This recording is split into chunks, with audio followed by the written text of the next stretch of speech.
Bueno, pues vamos al lío. Hoy tenemos sobre la mesa unos extractos de El puente de los asesinos.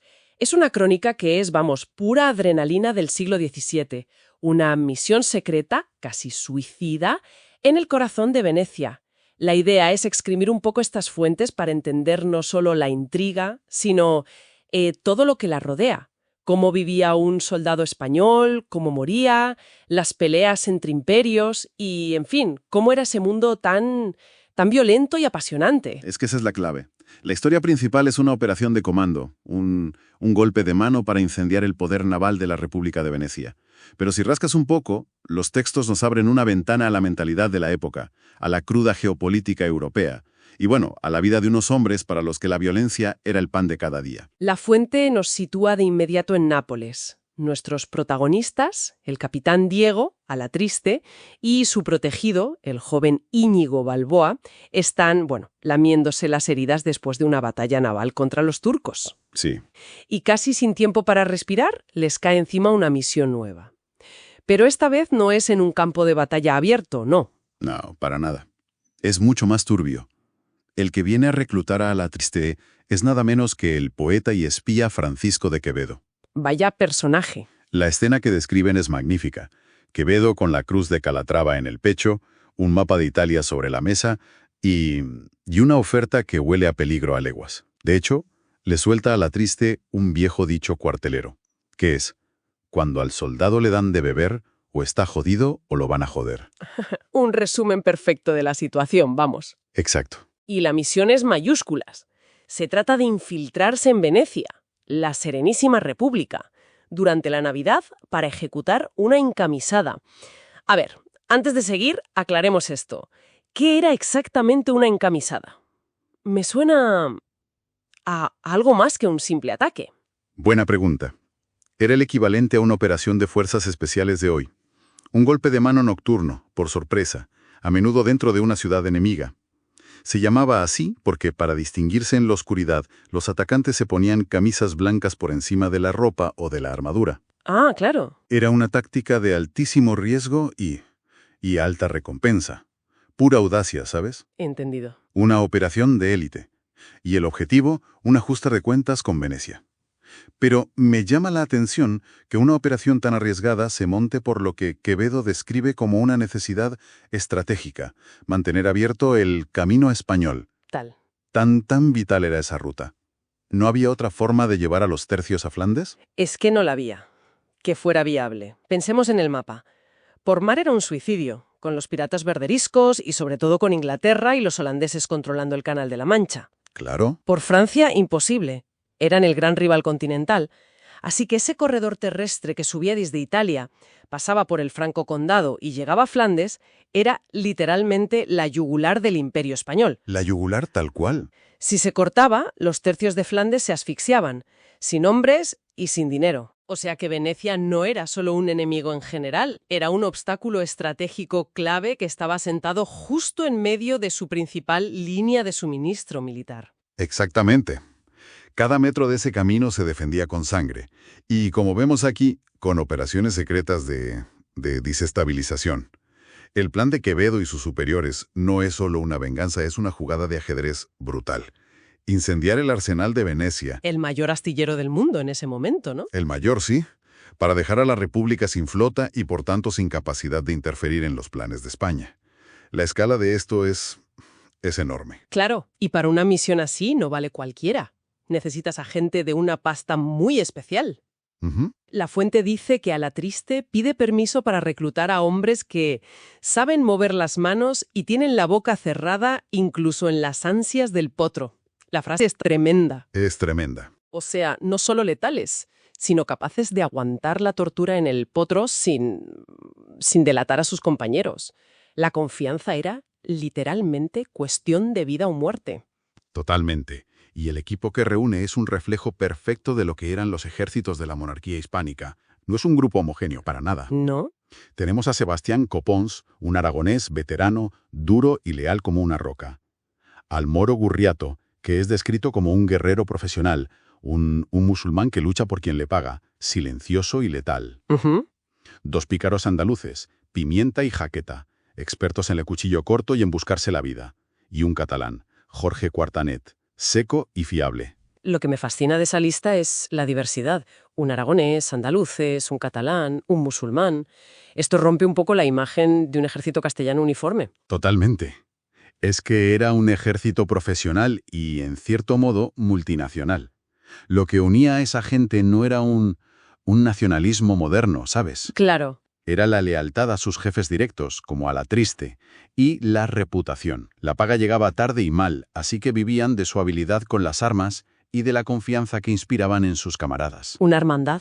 Eran una hermandad forjada en 100 batallas, desde las llanuras de Flandes a las galeras del Mediterráneo. Vale, tenemos el plan y tenemos el equipo. Ahora hay que llegar al corazón del león, a Venecia, sin ser detectados. ¿Cómo se movía un grupo así por una Italia que estaba plagada de enemigos y espías? El viaje en sí ya debía ser una misión. Absolutamente. De hecho, su primera parada es Roma. Y el propio camino ya nos da una idea del peligro constante. A las afueras de la ciudad, unos bandoleros asaltan su carruaje. Ya empezamos. Y la reacción de Alatriste, según lo narra Íñigo, es escalofriante por su frialdad. No hay diálogo, no hay advertencia. En cuanto un bandido asoma la cabeza por la ventanilla, el capitán le vuela la cara de un pistoletazo. A quemarropa. A quemarropa. Es la brutalidad del día a día. Pero hay un detalle en la descripción de los bandidos que me parece increíble. El texto dice que iban cubiertos de medallas, crucifijos y escapularios. Es que eso es una ventana a una mentalidad completamente distinta a la nuestra. Se lanzan a matar y robar, pero van cargados de objetos religiosos. Es una contradicción enorme. La violencia más salvaje y una fe profunda, o al menos muy supersticiosa, podían convivir en la misma persona sin aparente problema. La vida valía muy poco, y la salvación del alma era una preocupación constante incluso para un asesino de caminos. Una vez en Roma, en la Caput Mundi, el tono cambia un poco, se vuelve más reflexivo. Pebedo recita su famoso soneto sobre las ruinas, pero también se menciona un episodio histórico terrible, el saco de Roma de 1527, un siglo antes. ¿Sí? Y el narrador, Íñigo, no lo pasa por alto. Reflexiona sobre cómo los soldados españoles y los lansquenetes alemanes saquearon la ciudad con una crueldad que todavía se recordaba con horror. 40.000 muertos, dice. 40.000 muertos. Iglesias profanadas, monjas violadas. Es un momento muy crudo, en el que el texto confronta al lector con la memoria histórica. Los protagonistas caminan por una ciudad que sus antepasados casi destruyeron, y se percibe esa mezcla de orgullo militar y de vergüenza por la brutalidad. Y de Roma, finalmente, a Venecia. A medida que se acercan, los detalles de la operación se van concretando. El plan es un golpe en varias fases, coordinado para la noche de Navidad. Es un plan audaz hasta la temeridad. El grupo de Alatriste, con la ayuda de artificieros suecos y mercenarios dálmatas, tiene la misión principal: incendiar el arsenal. Pero simultáneamente, otros grupos de conspiradores deben tomar el Palacio Ducal, asesinar a los senadores, y un tercer grupo tiene que incendiar el barrio judío para crear el caos y la distracción.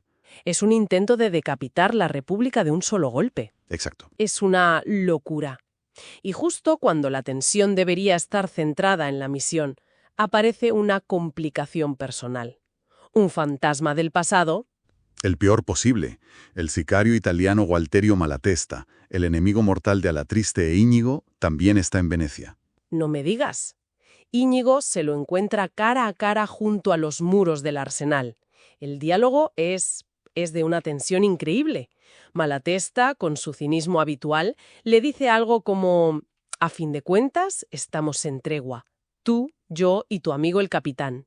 Una amenaza velada en toda regla. Clarísima. No te mataré ahora, pero sé que estás aquí, y nuestros asuntos pendientes siguen ahí. Así que sobre la imposible misión de destruir Venecia se superpone una vendetta personal. Es el escenario perfecto para el desastre. Y el propio escenario, Venecia, no ayuda. La describen como una tela de araña. Es la descripción perfecta. Su servicio de inteligencia, el Consejo de los 10, era legendario, el mejor del mundo. No se basaba en grandes ejércitos, sino en una red infinita de espías, delatores e informantes a sueldo. La delación estaba institucionalizada. Totalmente. Cualquier extranjero, y más un español, era sospechoso por definición. La Inquisición local no dependía del Papa, sino del Estado. Era otra herramienta de control. En ese ambiente de paranoia, intentar una conspiración tan grande era, vamos, casi un suicidio. Y como era de esperar, en una tela de araña. Alguien cae. La traición que desencadena el desastre viene de dentro. Así es. Un sacerdote francés que formaba parte del complot es arrestado y presumiblemente torturado. Lo cuenta todo. Claro. La noche de Navidad, cuando los grupos de Alatriste se preparan para actuar, las campanas de la ciudad empiezan a tocar a rebato. No es la señal del ataque, es la alarma. La conspiración ha sido descubierta. Exacto.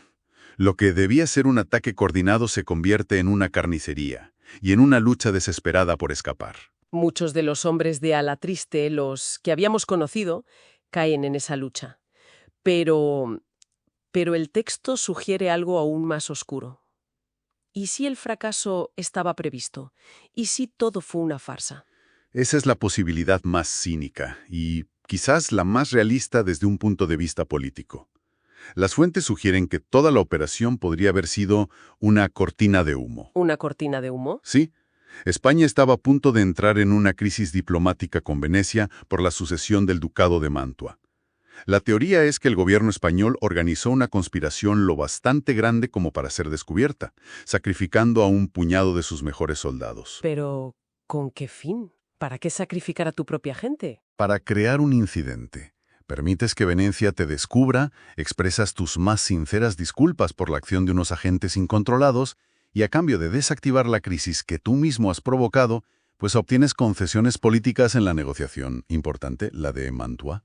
O sea que los soldados son peones prescindibles en el gran tablero. Como siempre en la historia. No sabemos si fue así, pero el texto lo deja caer como una posibilidad terrible. Una idea desoladora. Y nos lleva al final, que es una huida frenética por los canales helados de Venecia en pleno invierno. Es una secuencia magnífica. Íñigo y el moro Gurriato logran escapar por los pelos, matando para abrirse paso, y llegan al punto de encuentro fijado, la isla de San Ariano. ¿Y qué hay ahí? Y resulta ser un osario, un vertedero de huesos humanos. Una metáfora perfecta del resultado de la misión. Pasan la noche escondidos entre calaveras, esperando, sin saber quién más ha sobrevivido. ¡Qué imagen! Y al amanecer, el desenlace. Llega una barca. Dentro va el capitán Alatriste, malherido. Y junto a él, para sorpresa de todos, su archienemigo Walterio Malatesta. ¿Cómo? ¿Juntos? Son los únicos supervivientes de su grupo. Espera. Escapan juntos. Después de todo lo que ha pasado entre ellos. Ese es el giro final. Se odian a muerte. Pero en medio del caos, ambos son profesionales. En una ciudad que quiere cazarlos a los dos, un enemigo conocido es mejor que un guardia veneciano. Una tregua no pactada. Una alianza de supervivencia. Cuando estén a salvo, ya volverán a intentar matarse. Es el código no escrito de los que viven del acero. La imagen final es brutal. De toda la operación, apenas un puñado de supervivientes. Demasiados camaradas muertos en una sola noche para nada. O peor que para nada, para una sucia maniobra diplomática. Es un final amargo, que nos lleva a la última reflexión del narrador. Años después, cuando Íñigo Balboa es ya un hombre maduro y con una posición en la corte, confiesa que en todos los documentos oficiales, a pesar de sus logros posteriores, firma siempre como Alférez Balboa. Alférez Balboa. Ese era el grado que tenía en la batalla de Rocroi, el día que vio morir finalmente al capitán Alatriste.